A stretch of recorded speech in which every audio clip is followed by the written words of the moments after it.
Getting packed up to go on an off-road trip this weekend. I'm gonna meet up with some friends at the Badlands Off Road Park in Attica, Indiana. So my plan is, I've got the Kawasaki KRX 1000 loaded on my 14-foot trailer. I'll hook the truck to it in the morning, take off. I got a couple things to do in the morning, and then I'm gonna head out. So I'll head off to Indiana, we'll get set up. I think I'll take you guys with me then. I'll have the fridge in by then and everything hooked up. And maybe once we unpack everything, we'll take a look at what we got and what we're doing.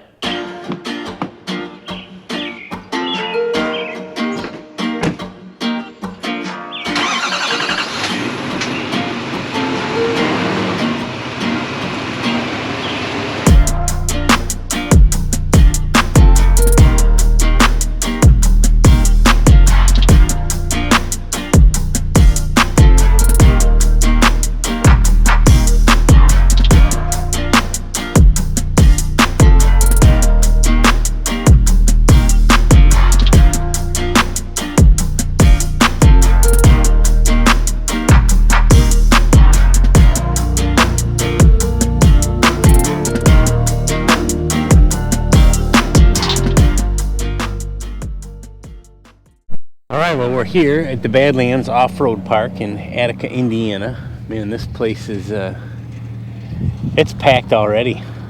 It is Friday, but it's pretty early. It's at 1 o'clock in the afternoon, so I'm gonna put you guys on the tripod. We'll get everything set up, and then let's take a quick look.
All right, well, that didn't take too long. So I'm sitting here under this moon shade made by Hasika. That's how you say it. Bought that on Amazon.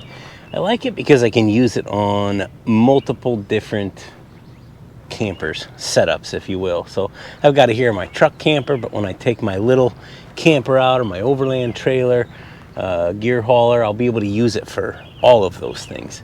And it's inexpensive, so if the wind picks it up and throws it across the campground and mangles it, we put it in a dumpster and we get another one. I had a really nice ARB awning on my little camper. First maiden voyage, we got a lot of rain, hadn't tilted one of the poles, just crumpled the thing, and now it's a paperweight. But anyways, I thought maybe I'd just sit here in the shade because it is a little warm out. It's about 82 degrees here in Indiana.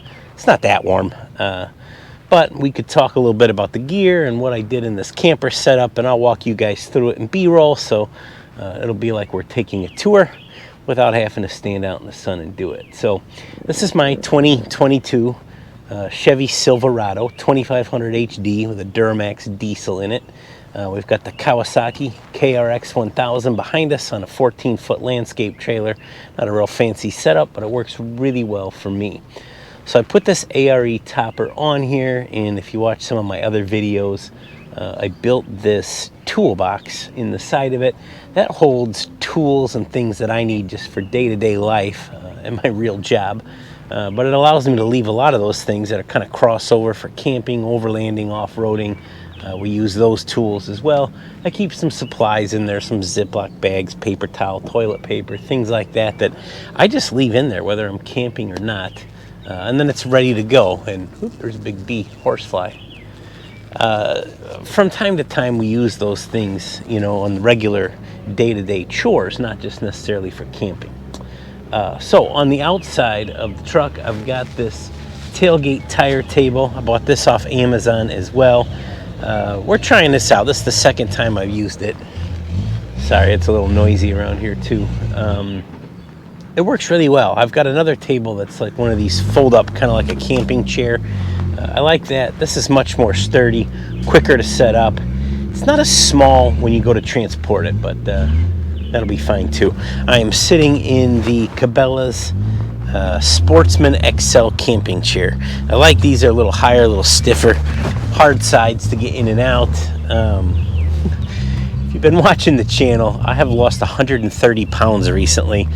This chair is not as necessary as it was when I first got it, so I did order a different chair. It didn't come in time for this trip, but we'll check that out when we get it. So as we go around, I've got a tongue box on this trailer, and I put all my firewood stuff in there. For this setup, that works out pretty well, and it allows me to kind of keep it out of my cargo space. But on the inside here, we have this ARE truck cap. Like I said, I've got the bed platform. You guys have seen this before. Beginning of this video, I put it in the back of the truck. This is just a tri-fold twin mattress off Amazon, and I got an outside cover for it. It's like a cover for a bigger mattress if you wanted to leave it outside. Works good here for all the dust and dirt we get into. Kind of keeps things clean. Just some basic, you know, for this kind of weather, a blanket and a couple pillows. There's no need for me to carry these little widget backpacking pillows and blankets and things like that for truck camping here. I like to be comfortable. Right now, I did not bring my air conditioner with me. I have a port for my Climate Right heat and air unit on the side of this truck, so I could air condition it if I want. We are just kind of bordering the cusp of needing the air conditioner, but it's supposed to get down into the low 60s at night. We'll see, but not too big a deal to do without. I didn't think it was worth dragging it all out. If I did, I will put it right on this table, plug it in. We have shore power electric here, so I can plug it right into the campground site, hook up my return and supply air, and we are good to go. I currently have this moonshade over the side box. And the last trip when I used this thing, I put it out the back of the truck and onto the trailer, and it gave me a place behind the truck to hang out. That worked well too. It's another benefit of using a detachable awning. We could kind of go back and forth and do whatever you like. I mean, this guy is stalling his little samurai out right and left.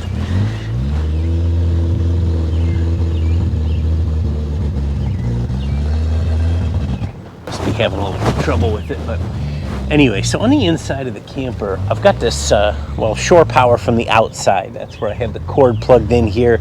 And inside it goes to a two-way splitter, so I can run two things. I plug my fridge directly into that, my little ARB fridge. Keep the food cold, keep the drinks cold. I like that. You don't have to buy ice. And I have an extension cord that's got this ball on the end of it. Has several 110 outlets, and it also has some USB ports and a 12-volt socket, so you can plug just about anything into it. I just bought that at Home Depot. Keep thinking he'll be done in a minute, but apparently not. I've got two fan options in here. I've got one that's a 12-volt fan, depending on what you need to run it off the Jackery unit that I have, and I also have one that is a 110. And for here, I'll use the 110 fan. It's a little faster. I've actually got it running right now. We have a slider window in the other side that allows a little cross breeze. We'll keep the back down. I'm sure it's going to be full of dust by the end of this video, but that's okay too. Everything in there, will either go through the washer or I don't care. For lighting, I've got this little KC daylighters light, little LED lantern, and I've also got some LED rope lights, little tape light around the top that does some lights, and the cap itself has LEDs both in the box and on the back of the cap, so that works out real well. It's more than enough light, but gives you some different options. I have some of these curtains that I made. I did a little short on I call it a no-sew curtain. The hook end, I guess it is, of the Velcro sticks right to this headliner, so it works out really well. Just use some super glue and some adhesive sticky hook Velcro that side. Cut some pieces, super glued them right to this fleece fabric. It works great. It doesn't come down at all. Makes nice curtains for a little privacy. Take your pick whether you want to use them or not. I don't know that I will in the campground this time. I don't have much need for privacy, and I'd like to leave the window open so it's nice and cool. We don't have the AC. I may even leave the whole back door down for sleeping. It's been so hot and dry. We don't have too many mosquitoes around here. So I think that's about it, guys. I am going to go hit the trails and have some fun. Thanks for coming along and watching. We'll do maybe an all-in video on a complete build of this setup, give you a little more information on it, but I'm excited. It works really well, serves my needs, when I've got a trailer and something behind it that I can't pull my camper, and I'm here by myself. We just sleep in the truck cap, and it works really well. So hope to see you guys on the next one. Thanks for watching.